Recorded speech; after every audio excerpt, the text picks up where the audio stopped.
नमस्कार साथियों, सरकार ने कोरोना को लेकर नई गाइडलाइन राजस्थान के लिए जारी कर दी है। राजस्थान के अंदर सरकार ने कई बड़े फैसले लिए हैं। जिस तरीके से 10 दिन के अंदर हालात बिगड़े हैं, उसके बाद से सरकार पिछले 3-4 दिन से लगातार जो एक्सपर्ट्स थे उनसे बातचीत कर रही थी, जो राजनीतिक दल थे, जो NGO थे या धार्मिक संस्थान थी, उनसे बातचीत करने के बाद में मोटी तौर पर सरकार ने 4 बड़े फैसले लिए हैं। पूरी तरीके से जो मार्केट है, जो शहरी क्षेत्र है, उसमें 6 बजे से लेकर शाम 6 बजे से सुबह 6 बजे तक कर्फ्यू रहेगा, जिसमें सरकार ने साफ तौर पर लिखा है कि 5 बजे दुकानदार को अपनी दुकान बंद करने के बाद 6 बजे तक घर पर पहुंचना है। उसके बाद में शादी समारोह को लेकर सरकार ने स्पष्ट गाइडलाइन जारी कर दी है। जो गाइडलाइंस है वो 31 मई तक की है, जिसमें 50 लोगों से ज़्यादा जो व्यक्ति है वो शामिल नहीं हो सकते। उसके बाद में तीसरी जो सरकार ने जो सबसे बड़ी गाइडलाइंस जारी की है, वो जितने भी लाइब्रेरी है या निजी शिक्षण संस्थान या सरकारी शिक्षण संस्थान है वो पूरी तरीके से बंद कर दिए है। उसमें कुछ एक सरकार ने छूट भी दी है। तो इस तरीके से मोटी तौर पर सरकार ने जो चौथी जो सबसे बड़ी जो इस बार जो सरकार ने कदम उठाया है, जो गवर्नमेंट के ऑफिसेज है वो 4 बजे तक खुले रहेंगे।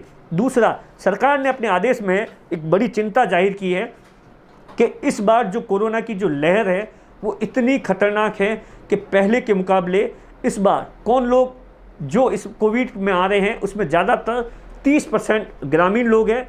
और दूसरा जो सबसे चिंताजनक बात है, 60% ऐसे लोग हैं जिनकी उम्र 45 से कम है। ये सरकार ने अपने आदेश में बताया है, जिसके चलते सरकार को ये आदेश जारी करना पड़ रहा है। कुल मिलाकर सरकार ने एक स्पष्ट कह दिया है कि जिस तरीके से सरकार 3-4 दिन से रिव्यू कर रही थी, ऐसा नहीं है कि ये गाइडलाइंस और भी सरकार इससे भी ज़्यादा सख्ताई से गाइडलाइंस वापस इसको रिव्यू भी कर सकती है, क्योंकि हालात है वो 10 दिन के अंदर इतने बिगड़ गए हैं। हमने आपको वीडियो में बताया था कि किस तरीके से बाड़मेर के अंदर अस्पताल है वो पूरा का पूरा फुल हो गया है। सुबह वार्ड बनाते हैं, शाम को फुल हो जाते हैं। ऑक्सीजन है उसकी जो लिमिटेशंस थी उसके बराबर पहुंच गई है। अगर ऐसे ही हालात रहे तो 3-4 दिन बाद ऑक्सीजन की भी दिक्कत आ सकती है। तो कुल मिलाकर सरकार ने जो गाइडलाइंस जारी की है उसके अंदर साफ तौर पर कहा है कि अगर जो इस हालात से निपटना है तो इसके लिए पूरी जनता को जागरूक होना पड़ेगा। सोशल डिस्टेंसिंग, मास्क के साथ में ज़रूरी काम है तो ये अपने घर से बाहर निकले, अन्यथा घर से बाहर नहीं निकले। तो इस तरीके से सरकार ने जो यात्राएं जो कर रहे थे उस पर अभी तक किसी भी तरीके की कोई पाबंदी नहीं लगाई है सरकार ने। बाकी जो दुकानदार है वो मास्क के बिना नज़र आया तो उसके खिलाफ भी कार्रवाई की जाएगी। सरकार ने इस बार 500 रुपये से लेकर 10,000 रुपये तक का जुर्माना लगाया है।